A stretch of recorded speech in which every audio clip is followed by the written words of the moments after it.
Renato Meirelles sempre com a gente aqui no Band News Station, trazendo informações, detalhes, pesquisas. Hoje ele vai falar sobre um levantamento do Instituto Locomotiva que mostra que os bancos digitais ajudaram a aumentar a chamada bancarização no país, incluindo para a população de baixa renda. Conta mais detalhes para a gente, Renato. Bom dia. Bom dia, Barão. Bom dia, Carlinha. Bem-vinda de volta. Estava com saudade, fazia tempo que a gente não falava. Antes de começar o programa, eu queria dizer, Barão, que eu elogiei o Megali, chamando o Megali de Barão, e fui repreendido por isso. Tá? Eu queria deixar absolutamente claro aqui para os ouvintes da Band News que eu vi uma voz mais aveludada, uma voz bacana, eu não estava vendo a tela, e aí chamei o Megali de Barão, e olha, ele não ficou muito feliz, não. Só quero deixar claro que eu não concordo com ele. Ele não vale nada, Renato. Sabe que essa confusão faz ele quando ele tinha 5 anos de idade. Minha mãe ligava para a casa dele, achava que estava falando com ele, estava falando comigo, né? E vice-versa com a dona Luciana, mãe do Megali. Então, a gente se conhece desde os 5 anos, faz pouco tempo, viu? Então, fique tranquilo que essa provocação barata não é de hoje. Mas obrigado, Renato, pela defesa. Vamos lá. Essa é uma pesquisa que acabou de sair do forno, que nós realizamos no Instituto Locomotiva, de uma série de pesquisas sobre o efeito que trouxe para o processo de bancarização de produtos financeiros e para a digitalização dos produtos financeiros que a pandemia trouxe para o consumidor brasileiro. Nós vamos provavelmente falar bastante ainda dessa pesquisa nas nossas outras colunas, mas o que eu queria começar dizendo é que se é verdade que as fintechs, para aquele nosso ouvinte ter certeza do que nós estamos falando, entenderem, são aqueles bancos digitais, aqueles bancos que muitas vezes não têm agência, mas têm soluções muito mais simples e muito mais diretas para oferecer serviços financeiros para os seus clientes. As fintechs cresceram muito. Já temos aí 19% dos brasileiros com acesso exclusivo às fintechs, mas elas cresceram a partir de um tipo de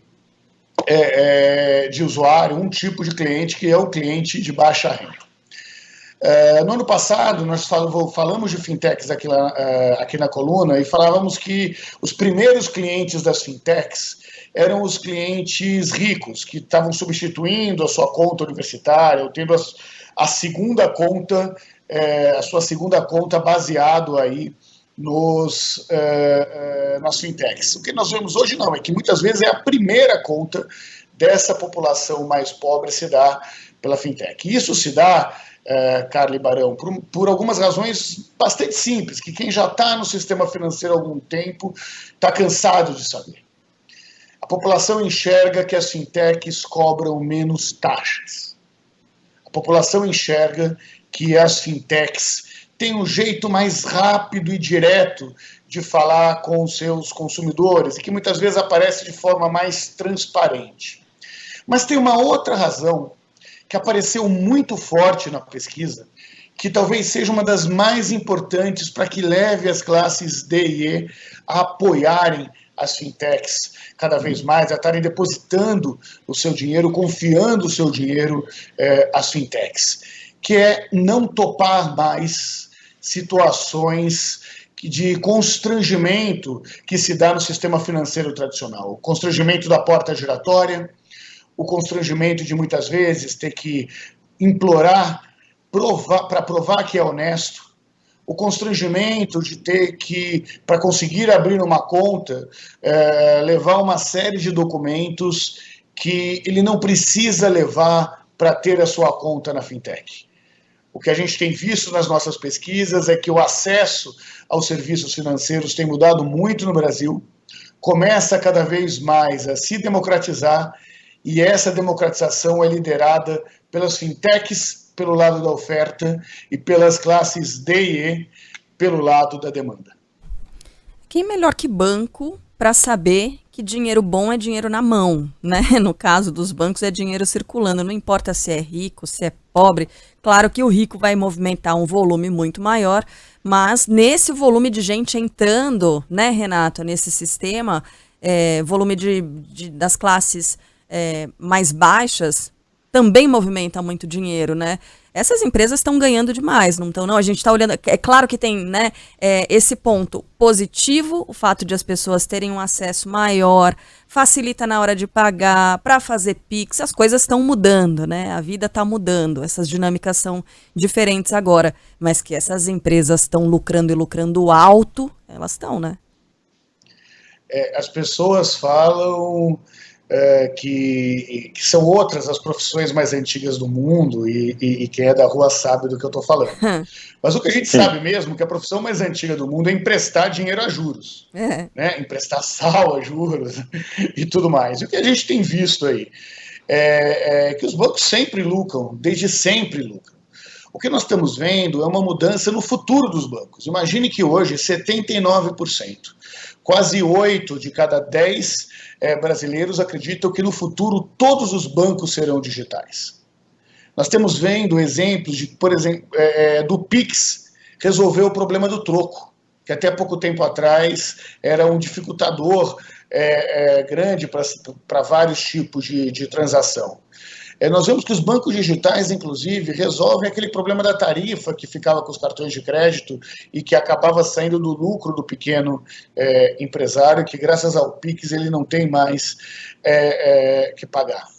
80% dos brasileiros que responderam à nossa pesquisa, Carla, dizem que os bancos digitais não discriminam os clientes de acordo com a sua renda. Ou seja, não tem um cliente que é melhor ou pior porque ele ganha mais ou ele ganha menos. O que a gente tem visto é um consumidor que cada vez mais cobra do sistema financeiro que os clientes sejam tratados de forma igual. E enxerga nas fintechs uma porta de saída aí para todas essas desigualdades que ele não topa mais nos serviços financeiros. Eu confesso, Renato, que eu não sei se esses bancos tradicionais sacaram esse movimento de uma forma tão clara. Talvez tenham sacado, mas como, digamos assim, um momento de crise no país, né, muita gente está procurando empréstimo, eu não vejo esse movimento, digamos, de contra-ataque, sabe? Tentar, de alguma forma, minimizar os efeitos dessas fintechs, desses bancos virtuais, dessa história que você está contando para a gente, que um monte de novos clientes apareceram, principalmente aqueles de baixa renda, né? Porque viram que, digamos, todo mundo é mais ou menos tratado do mesmo jeito. E a gente sabe muito bem, né, que bancos grandes fizeram um movimento no sentido contrário, né, de exclusividade. Você é um cliente exclusivo, né, então você tem um tratamento melhor do que o cliente normal. Então, eu não sinto, digamos assim, nem sei se eles querem fazer isso, mas esse contra-ataque dessas grandes instituições que já funcionam no Brasil há tanto tempo, Renato. Acho que está num processo, Barão. Nós temos o privilégio aí de atender boa parte dos grandes bancos do Brasil e também de algumas fintechs. O que a gente vê? De um lado, existe um movimento para digitalização, mas não adianta ter no mundo digital os mesmos problemas que já existiam no tratamento físico. Digitalizar, na visão do consumidor, é muito mais do que oferecer serviços pelo celular. É resolver problemas como, por exemplo, ter 2 classes ou 3 classes de clientes sendo atendidos, né, de acordo com a sua grana. Nessa nossa pesquisa, 86% afirmam que os bancos digitais permitiram que pessoas que eram discriminadas pelas instituições financeiras no geral pudessem ter conta em banco. É você passar a conseguir o básico do século XXI, que é cumprir bem, atender bem o desejo dos seus consumidores. Só que a vida é autoritária. O que nós estamos vendo aí é que a pandemia acelerou esse processo de digitalização dos serviços financeiros. A gente vê que todo o setor corre para atender cada vez melhor o consumidor, até porque cenas como nós vimos na pandemia, de filas e filas em filas em instituições financeiras para conseguir ter acesso ao auxílio emergencial, por exemplo, não são situações compatíveis aí com uma das maiores economias do mundo, que é o nosso país. O sistema financeiro cresce com a democratização se dá para uma maior participação da população mais pobre e pelo aumento das soluções tecnológicas colocadas à disposição dessa população. Sem dúvida, a gente só torce para que a inadimplência não suba também, né, Barão? Que não fique muito Tomara. mais fácil de pegar dinheiro e que a pessoa não pense antes de fazer e acabe se enrolando, né?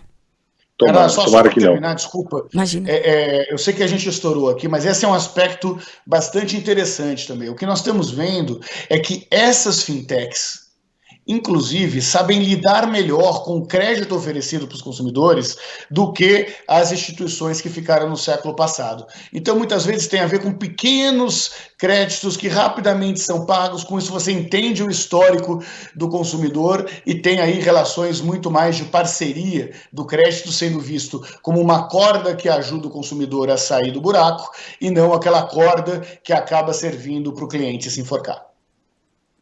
Renato, um grande abraço para você. A gente volta a conversar na próxima semana. Valeu, Renato. Um beijão, pessoal. Até mais. Beijo, Renato. O papo é sempre ótimo.